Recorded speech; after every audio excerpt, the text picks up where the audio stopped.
ભરૂચ જિલ્લાના દહેજ ખાતે એક મોટી કાર્યવાહી કરવામાં આવી છે, જેમાં નાયબ મુખ્યમંત્રી હર્ષ સંઘવીની ઉપસ્થિતિમાં રાજ્યના 23 જિલ્લાઓમાંથી અલગ અલગ દરોડા દરમિયાન ઝડપાયેલા અંદાજે ₹2110 કરોડની કિંમતના ડ્રગ્સના જથ્થાનો નાશ કરવામાં આવ્યો છે।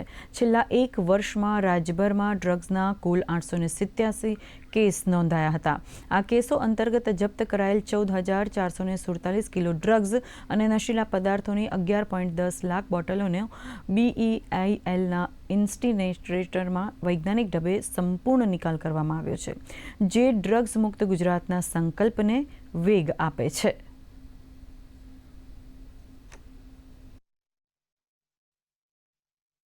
ડ્રગ્સ સામે ચાલી રહી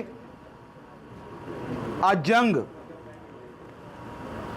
હજી વધુ મજબૂતાઈથી ગુજરાતના ખૂણે ખૂણે પહોંચે તે દિશામાં ગુજરાત પોલીસની કામગીરી ચાલી રહી છે। ગત ઓક્ટોબર માસમાં આ જ સ્થળથી 2000 કરોડથી વધારે કિંમતનું ડ્રગ્સનો ખાત્મો બોલાવવામાં આવ્યો હતો અને આજે 2212 કરોડ રૂપિયાની કિંમતનો ડ્રગ્સનો ખાત્મો બોલાવ્યો છે। છેલ્લા 5 વર્ષથી જે પ્રકારે એક પછી એક મહત્વના બદલાવના કારણે આ વર્ષે આશરે 65% જેટલા ગુનેગારોને સજા સંભળાવવામાં સફળતા પ્રાપ્ત થઈ છે।